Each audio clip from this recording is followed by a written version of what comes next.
हाय, good afternoon. CNBC आवाज Motilal Oswal studios में आप सबका स्वागत है। बारी आज के नो योर कंपनी की, और आज सोचा कि देश की one of the most prominent company जिसके साथ कल शाम को उनके हेडक्वार्टर्स में टीसीएस हाउस में जो चर्चा हुई थी नंबर्स पे डिटेल में, क्यों ना वो आपके सामने पूरा का पूरा प्रेजेंट करा जाए।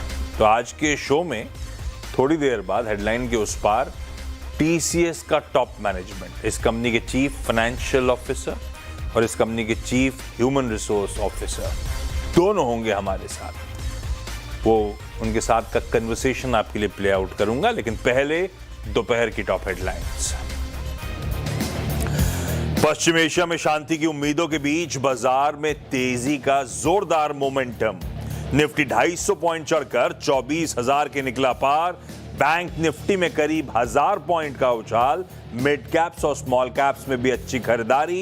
इंडिया विक्स करीब 8% नीचे। टीसीएस ने नतीजों के बाद आईटी का जोश किया ठंडा। निफ्टी आईटी इंडेक्स करीब 2% फिसला। इन्फोसिस, टीसीएस, टेक महिंद्रा और एचसीएल टेक निफ्टी के टॉप लूजर्स में शामिल।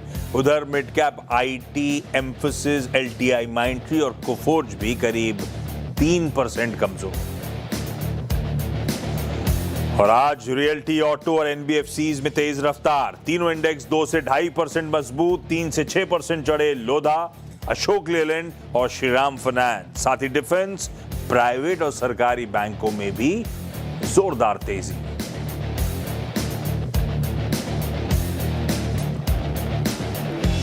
मार्केट्स बढ़िया हैं। एक बार निफ्टी दिखा जरूर देता हूं, 1% की मजबूती के साथ, लेकिन उसी थ्रेशोल्ड पे हैं जहां पे अटक रहे हैं 24,000।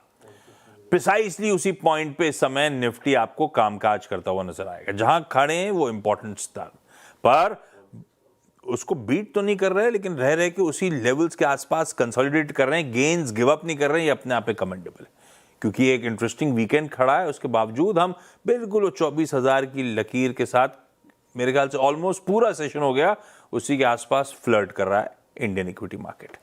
खैर, आज पहले अब टीसीएस का स्टॉक दिखाइएगा, कन्वर्सेशन सुनिएगा, समझिएगा मैनेजमेंट क्या कहना चाहता है, नंबर्स लगे कैसे, एनवायरमेंट है कैसा, एआई वगैरह। स्टॉक का दबाव मैं ज्यादा तवज्जो दूंगा इस बात को, नतीजों से ऐसा नहीं है। स्टॉक का प्लीज महीने भर का चार्ट रखिएगा। तो अहेड ऑफ नंबर्स आईटी की चाल और टीसीएस की चाल देखिए। मेरे ख्याल से लिमिटेड ट्रेडिंग सेशंस एक महीने के आसपास एक महीने कह रहा हूं, कुछ 7 दिनों में 10% का मूव आया था ahead of numbers.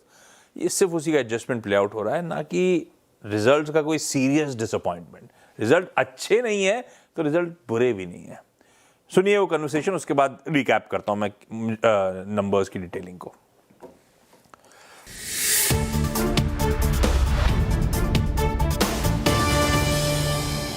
Tough times है इंडियन आईटी सेक्टर के लिए, और बेलवेदर टीसीएस को टोन सेट करनी है पूरे सेक्टर की। कैसा रहा Q4 का परफॉर्मेंस, कैसा रहेगा आगे का आउटलुक, आने वाला समय, इस पे बात करने के लिए टीसीएस के सीएफओ और सीएचआरओ दोनों हमारे साथ इस समय मौजूद हैं। आप दोनों का स्वागत है सीएनबीसी आवाज पर। सबसे पहले समीर सर, जो क्वार्टर परफॉर्मेंस आपने डिलीवर करी, रुपए में आए करीब 5.5% का तिमाही दर तिमाही जंप, कांस्टेंट करेंसी में 1.25% का इंप्रूवमेंट। ये जो नंबर्स आए, इसका इंटरनल आकलन क्या है? क्या ये across sectors, across verticals, across industries broad based growth थी, या कुछ स्पेसिफिक सेगमेंट्स हैं जिससे मदद मिली? आई थिंक ये क्वार्टर की, ये तिमाही की ग्रोथ काफ़ी ब्रॉड बेस्ड थी, and that is on a back of 3 quarters of sequential growth momentum. So अगर Q2, Q3, Q4 तीनों देखें, सीक्वेंशियली ग्रोथ मोमेंटम कंटिन्यू की है।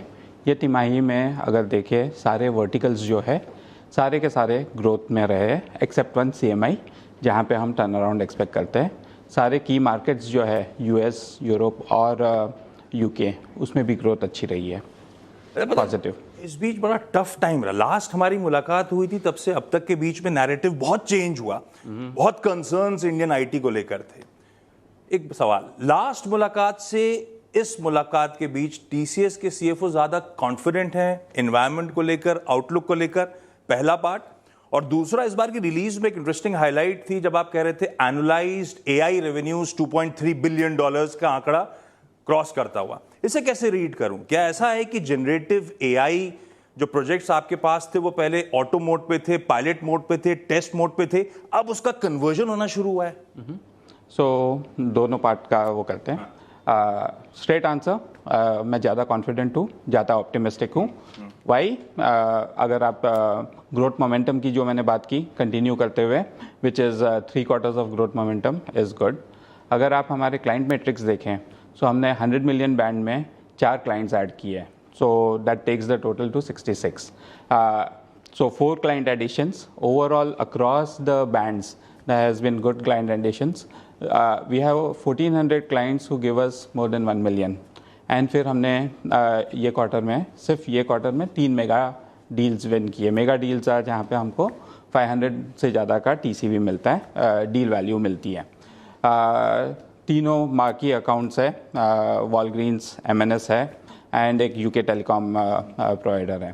So growth momentum, good client additions, movements and deal wins is what makes me confident. And you talked about AI.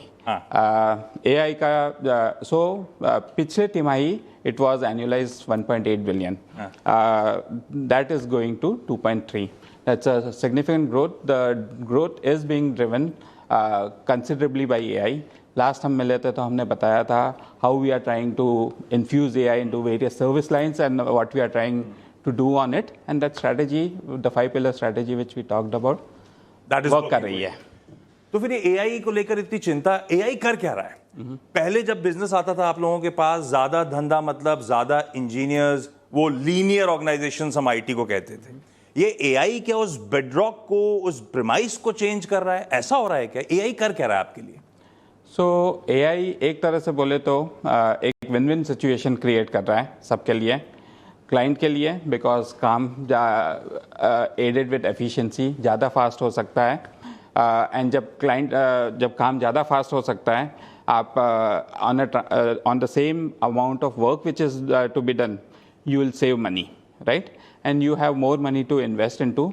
और जब काम जल्दी हो सकता है तो चीज़ें जो आपने बैकलॉग में रखी हुई है वो आप ज़्यादा दे सकते हो। So it becomes a win win for us because there can be additional amount of work can be done, we can showcase our capabilities to the customer and get their confidence in, and employees के लिए भी they move better into more higher order work rather than basic work. So efficiency ला रहा है which is a win win for everyone. तो फिर जब जो डील विंस आपकी हो रही हैं, ये क्या ऐसा हो रहा है, पहले वो एफर्ट बेस्ड थी, अब वो आउटकम बेस्ड हो गई हैं? ये जो $12 बिलियन की नई डील्स इस क्वार्टर में या पूरे साल में 40-40 बिलियन की डील्स जो बैक कर रहे हो, ये क्या आउटकम बेस्ड हो गई हैं? और अगर ऐसा है तो ये एफर्ट्स का जो एडजस्टमेंट्स हैं, आप कैसे डिसाइड कर रहे हो, कैसे प्रोटेक्ट कर पा रहे हो अपने मार्जिन्स को? ओके, सो दो चीज़, AI हर डील में इंक्लूडेड होता है, that is a part of it. जो IT सर्विसेज का मॉडल है traditionally has been on effort, and effort से it has evolve into fix price, जहाँ पे आप एक लॉक इन वैल्यू करते हो और वो प्रोजेक्ट डिलीवर करते हो, and it is gradually shifting towards outcome. It is not that it will suddenly overnight shift towards outcome, but movement हो रही है, but काफ़ी gradual है। It is not going to be कि 1 साल में हो जाएगा या 2 साल में हो जाएगा। Last 15 years से outcome based delivery की बात होती है, but there is not much significant movement which has happened. मैं इसी बात को आगे कंटिन्यू करूंगा, लेकिन सुदीप सर के पास जा रहा हूं। पहले सुदीप सर, एक प्रेस रिलीज में इंटरेस्टिंग पॉइंट था, अपफ्रंट मेंशन कि अप्रैल से सभी कर्मचारियों की वेतन में इजाफा करने जा रहे हैं। सभी मतलब अक्रॉस द बोर्ड होगा, नो इफ्स नो बट्स, और अगर करने जा रहे हैं तो कितना क्वांटम ऑफ वेज हाइक करने की TCS तैयारी कर रहा है? शशि साहब, हम लोग ने अनाउंस किया है annual increments for all the eligible employees जो हम लोग जो एनुअल अप्रेजल में एलिजिबल होते हैं globally across grades, effective April 1 तो अनाउंस किए हैं। और जो इंक्रीमेंट्स होगा जो हम लोग लास्ट साइकिल में देते थे वो सिमिलर रेंज होगा, और उसमें टॉप परफॉर्मर्स है उनको डबल डिजिट इंक्रीमेंट्स मिलेगा।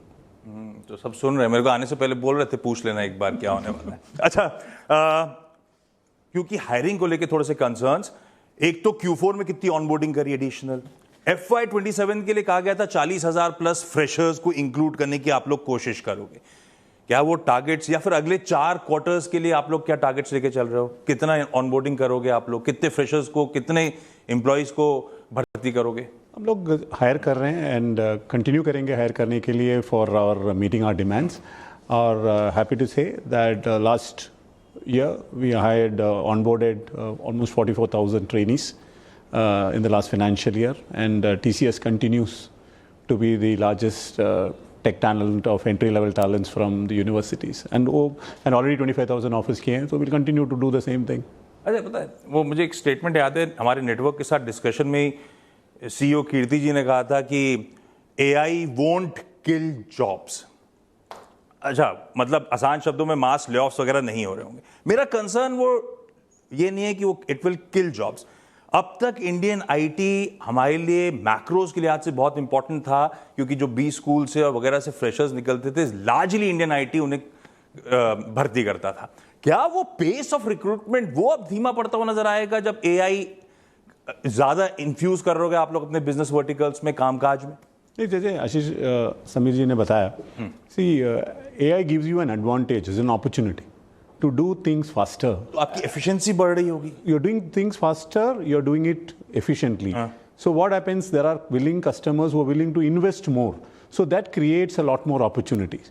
So the key thing is to see how you can create that capability amongst talent to be able to embrace that opportunity and to do. So we are extensively investing in our learning capabilities on all critical skills.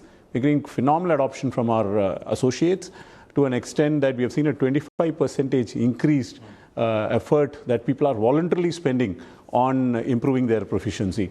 And also what we are doing as a responsible employer, and what we have always built as a brand, TCS and the part of the Tata Group, we continue to engage with universities, faculty in the course creations, in faculty development, student things, so that we go back and stay true to what we are in building capability, so that we keep our talent and our country ahead in terms of this whole AI transformation. वो पहले जब हमारी चर्चा हुई थी तब वो 2% workforce reduction, वो रीस्ट्रक्चरिंग की तैयारी थी, वो पूरा प्रोसेस कंप्लीट हो गया है क्या सर? 2% मतलब 12-15 हज़ार कर्मचारियों का। और दूसरा, क्योंकि मैं देख रहा था इस फाइनेंशियल ईयर के Q1 में हमारे नेट एम्प्लॉइज थे 6,13,000। 2% रिडक्शन होना तो आज की डेट में जो खड़े हुए थे, लास्ट Q3 के मैं अपडेट देख रहा था, 5% के आसपास रिडक्शन हो चुका है। क्या TCS is past is peak? वो जो हमने Q1 में टोटल एम्प्लॉइज, नेट एम्प्लॉइज देखे थे, अब वहां से हमें वो नंबर्स वापस नजर नहीं आएंगे, ऐसा होगा क्या? क्यों इस हमारी एक्सपेक्टेशन से ज्यादा कर्मचारी नेट इंक्लूजन्स कम हो रहे हैं? तो first and foremost we continue to hire, और इस बार एक्चुअली आपने देखें तो almost close to 2,500 net headcount increase हुआ है हमारा। ओके, एंड जो एक्सरसाइज हमने जो अनाउंस किए थे, that is now done. Okay, so it is now about hiring, and we continue to hire large volumes, like I said, 44,000 trainees we made already next year, and we continue to seek top talent to come and shape the journey to meet our aspiration to be the world's largest AI-led tech services company. Sameer sir, ये waste Asia crisis, इसका कुछ असर क्या ऐसा हो रहा है America में, यूरोप में जब बोर्डरूम डिस्कशंस हो रहे हैं उन लोग के तो थोड़े से कंसर्न हैं? क्या ऐसा हो रहा है कि फनल तो है लेकिन फनल का कन्वर्जन ऑफ लेट थोड़ा स्लो होना शुरू हुआ है? कोई असर इसका? फिलहाल लास्ट 1 महीना, सवा महीना हुआ है, उसमें कोई इम्पैक्ट नहीं दिख रहा है, डायरेक्ट इम्पैक्ट भी नहीं है। अगर आप देखो, हमारा मिडिल ईस्ट एंड अफ्रीका का जो रेवेन्यू है सीक्वेंशियली ग्रो हुआ है, बट अगर प्रोलॉन्ग हुआ तो डिसीजन मेकिंग स्लो हो सकती है, कॉन्ट्रैक्ट साइनिंग में डिलेज हो सकते हैं, बट फिलहाल ऐसा कोई इम्पैक्ट नहीं दिख रहा है। मेरे ख्याल से मैं इसी वीक मॉर्गन स्टैनली का एक CIO सर्वे देख रहा था, Q1 कैलेंडर ईयर 26 के लिए ही था वो, कि वो कह रहे हैं बजट मॉडरेशन कुछ की वर्टिकल्स में देखने को मिल रहा है, फाइनेंशियल सर्विसेज और रिटेल। ऐसा कुछ आपने ऑब्जर्व करा कहीं, कुछ स्पेसिफिक वर्टिकल्स में धीमापन? सो ओवरऑल हमने जो पहले बात की, मोमेंटम अच्छा चल रहा है, डील विंस हुई है अच्छी, क्लाइंट एडिशंस हुए हैं, सो फिलहाल तो it's going good. Sameer sir, एक हमेशा से कंसर्न, बहुत अच्छे डील विंस, TCS के ये जो 12 बिलियन का है, मेरे ख्याल से रिकॉर्ड लेवल्स के आसपास आपने डील विंस करके दिखाई, टोटल कॉन्ट्रैक्ट वैल्यू ऐड करी। हमेशा वो कंसर्न रहता है वो रेवेन्यू परकुलेट, वो डील विंस परकुलेट होकर अब तक वो रेवेन्यूज में उस तरह से नजर नहीं आ रही, क्यों ऐसा हो रहा है, वो लैग क्यों चल रहा है? सो लास्ट ईयर देखें तो हमने बात की थी एक बड़ा ट्रांजिशन प्रोजेक्ट जो ख़त्म हुआ था इंडिया का, उसके बारे में हुआ था। उसके अलावा अगर देखो तो we had called out some client specific issues. So through the year it has been tough and the growth momentum wasn't there that you see in the last 3 quarters has been coming back. So that is what we see it as a positivity. अच्छा, मेरा समय खत्म हो रहा है, 2 सवाल लेकिन रह जाएंगे जहन में, तो फिर अच्छा नहीं लगेगा मुझे। एक तो मार्जिन्स के फ्रंट पे खूब करेंसी के टेलविंड्स मिले आपको, मतलब ऑन एन एवरेज रुपया 3% क्वार्टर में कमजोर था, ईयर क्वार्टर एंड के हिसाब से देखो तो कमजोरी और ज्यादा थी। रुपए की कमजोरी के बावजूद मार्जिन्स फ्लैट हैं लार्जली, 10 बेसिस पॉइंट्स का क्यू ऑन क्यू इजाफा। ऐसा क्यों? और इसी को क्लब कर रहा हूं क्योंकि हमारा टारगेट बैंड था 26 से 28, अभी हम शायद 26 को मिस कर रहे हैं। हम उस एटलीस्ट 26 के 28 के टारगेट बैंड में क्या इस 27 में जाने की तैयारी कर रहे हैं, कर पाएंगे, अभी सिर्फ वो एस्पिरेशन है? ओके, सो पहले जो रुपये के टेलविंड्स अच्छे रहे हैं, almost 100 basis points tailwind रहा था, and that got we consciously reinvested in the build acquire partner strategy which we have been talking about. We reinvested in tactical interventions and जो labor code का impact है 40 basis points वहाँ पे किए, niche hiring और उसमें हमने 50 basis points niche hiring थी, या फिर overall partnerships वगैरह में हमने स्पेसिफिक स्किल मिसमैच के लिए एक्सटर्नल कंसल्टेंट्स पे 40 बेसिस पॉइंट्स, और हमने जो M&A इंटीग्रेट किया उसका इम्पैक्ट 10 बेसिस पॉइंट्स है। सो इसके चलते ओवरऑल मार्जिन्स में 10 बेसिस पॉइंट्स का इजाफा हुआ है। अगर आप देखो लास्ट 5 इयर्स के मार्जिन, लास्ट 4 इयर्स में ये साल का मार्जिन हाईएस्ट है। So and we have improved on an annual basis 70 basis points. We long term basis पे देखें तो 26 to 28 में हम ऑपरेट कर सकते हैं, but we are also consciously taking calls for investments where it's required, and जो हमारा वो है कि long term we want to get closer to 26%। वो जो हमारा बिल्ड पार्टनर या एक्वायर अप्रोच है उसमें रीइन्वेस्टमेंट्स हो रहे हैं। यस। एक लास्ट, जिस डोमेस्टिक क्लाइंट की आपने बात करी, मेरे ख्याल से वो BSNL है जिसका फेज 1 कंप्लीट हुआ तो उसके बाद एक लल पीरियड आया। एक्सपेक्टेड था कि वो part 2 of that traction deal का पिकअप होना शुरू होगा। इस Q4 के नंबर्स में कुछ कंट्रीब्यूशन उसका है या फिर कब से शुरू होगा वो? हमको अभी तक सेकंड ऑर्डर मिला नहीं है, जब आएगा तो that could be an announcement also. So there is only small revenue coming in from BSNL, not much. ये AI का टोटल एड्रेसेबल मार्केट, कई सारी रिपोर्ट्स कहती हैं कि बाय 2030 200 से 300 से 400 बिलियन डॉलर्स का होगा। हो सकता है ऐसा हो, पता नहीं, देखा नहीं किसी ने, पर ऐसा होगा क्या जब वो AI का ट्रैक्शन पिकअप हो रहा होगा, ट्रेडिशनल रेवेन्यू श्रिंक हो रहे होंगे, और हो सकता है ट्रेडिशनल रेवेन्यू ज्यादा जल्दी श्रिंक हो रहे हो AI के पिकअप से, तो एक ऐसा पीरियड आ सकता है अगले 1-2 सालों में जब मामला ठंडा पड़े, ऐसा हो सकता है, ऐसा प्रोजेक्ट ओवरऑल विन विन है। हमको AI से रेवेन्यू आए, ट्रेडिशनल से आए, इंफ्रास्ट्रक्चर से आए, it is revenue for us. इस नोट पर आप दोनों का धन्यवाद CNBC आवाज के लिए आज वक्त निकालने के लिए। Thank you so much. Thank you.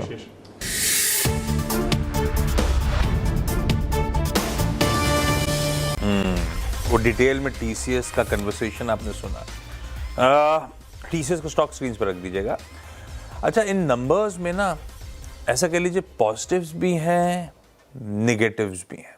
Negative बस ये है, ये एक सबड्यूड सा क्वार्टर, पर ये एक्सपेक्टेड था।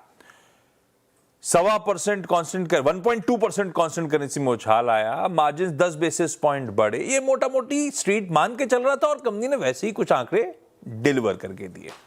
हाँ, एक इशू है, ये रुपए की तगड़ी टेलविंड्स, यानी कि रुपए की कमजोरी का बहुत फायदा होता है आईटी को, और उस टेलविंड्स के बावजूद 10 बेसिस पॉइंट्स का मार्जिन एक्सपेंशन है। अगर तो ये रुपए की टेलविंड नहीं होती तो फिर, और शायद अगर रुपए ने अपना वर्स्ट दिखा दिया है तो हो सकता है सब्सिक्वेंट क्वार्टर्स में रुपए का उस तरह से फायदा ना मिल रहा हो, तो वो थोड़ा सा एक कंसर्न बैठता है। दूसरा कंसर्न, मतलब FY24 FY25 2 साल थे 3% साल दर साल ग्रोथ, 4% साल दर साल ग्रोथ कांस्टेंट करेंसी में, और इस बार डी ग्रोथ आ गई। डी ग्रोथ इसलिए आई क्योंकि Q1 बहुत खराब गया था, बाकी 3 क्वार्टर्स हालात धीरे धीरे पटरी पे आए, लेकिन इवेंचुअली 3 साल हो गए नो ग्रोथ है, मतलब लिटरली नो ग्रोथ है। कहने के लिए वो मिनिस्क्यूल से सिंगल डिजिट ग्रोथ, और इस बार तो डी ग्रोथ।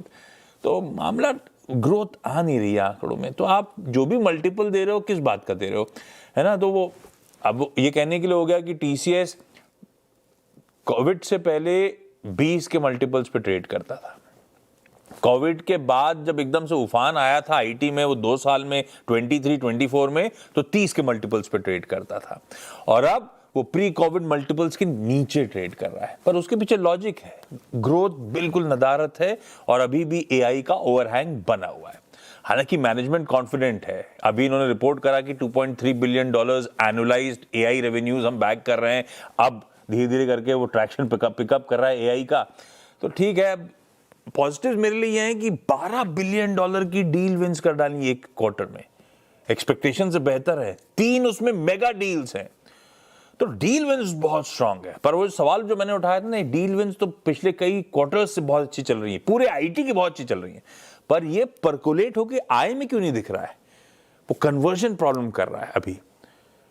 मैनेजमेंट हालांकि उसका जवाब ये दे रहे थे कि 3 क्वार्टर से आप धीरे धीरे आप देख रहे हैं हालात पटरी पे आने शुरू हुए हैं, वो जो अभी डायरेक्टर साहब ने बार्स दिखाया आपको। तो देखते हैं FY27 के लिए हम ज्यादा कॉन्फिडेंट हैं। अभी कॉन्फिडेंस का मतलब TCS गाइडेंस देता नहीं है, तो आंकड़ों में समझ में नहीं आएगा, इसीलिए इन्फोसिस के नंबर्स का इंतजार करना पड़ेगा। वो बताएगा कि FY27 का वो आउटलुक लेके क्या चल रहे हैं। पर हाँ, टफ ट्राइंग टाइम्स हैं। आईटी का जो बेस्ट था वो तो अब बीत गया है, ये मान के चलिए आप।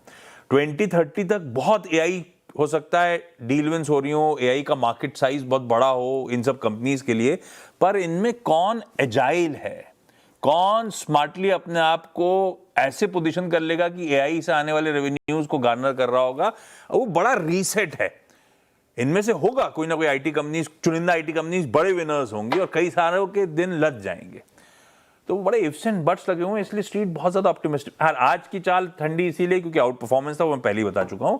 नंबर्स बिल्कुल एक्सपेक्टेड लाइंस पे हैं। ऐसा कोई पॉजिटिव सरप्राइज अगर street ahead of numbers anticipate कर रहा था वो नहीं आया, और वही शायद स्टॉक को थोड़ा सा ठंडा करा हुआ है। खैर, ये आईटी पे चर्चा थी। मार्केट दिखाता हूं, निफ्टी 1%, अपन ने वही चेक लिया था इंटरव्यू शुरू होने से पहले, वहीं अटका हुआ है, वही 24,000 के जोन्स पे निफ्टी ट्रेड कर रहा है। मदद फिर आई है 0.25% उछाल के साथ निफ्टी बैंक की तरफ से, 1000 पॉइंट का अपमूव निफ्टी बैंक देता हुआ। बस आईटी पेन में, बाकी तो एक बार निफ्टी 50 की कंट्रीब्यूशन प्लेट स्क्रीन पे रखिएगा, तो बढ़िया बैंकिंग मेजर्स मूव दिखाते हुए आपकी स्क्रीन पे ICICI bank, HDFC bank, axis bank, और लकीली साथ में रिलायंस बैठा हुआ है। इन्फी TCS सल्क कर रहे हैं। एक बार ब्रेथ दिखाइएगा, मार्केट अच्छा कर रहा है, और मूड का सबसे इंटरेस्टिंग बैरोमीटर ये है आपकी स्क्रीन पे। ये हो गया 1:6 का रेशियो एडवांसेस के फेवर में, तो 6:1 कह लीजिए। एक गिर रहा है तो 6 स्टॉक मजबूती के साथ ट्रेड कर रहे हैं। ये बहुत अच्छा है, मूड अच्छा है बाजार का। इवन दो एक बड़ा ओवरहैंग, एक बड़ा बाइनरी इवेंट खड़ा हुआ है इस्लामाबाद टॉक्स का, जो सैटरडे को होनी है, और अभी तक ये कंफर्मेशन भी नहीं है कि दोनों डेलीगेशंस इस्लामाबाद पहुंचे हैं कि नहीं पहुंचे। उन सब पे नजर रहेगी। इन सब अनसर्टेनिटी के बावजूद इस तरह का दमखम दिखाना अपने आप में काबिल तारीफ है। बढ़िया मूव्स हैं। देखिएगा आखिरी का 1.5 घंटा कैसे मार्केट्स अपने आप को पोजीशन करते हैं इस वीक एंड पे जाने से पहले। ब्रेक के उस पार कमाई का अड्डा में। नमस्कार।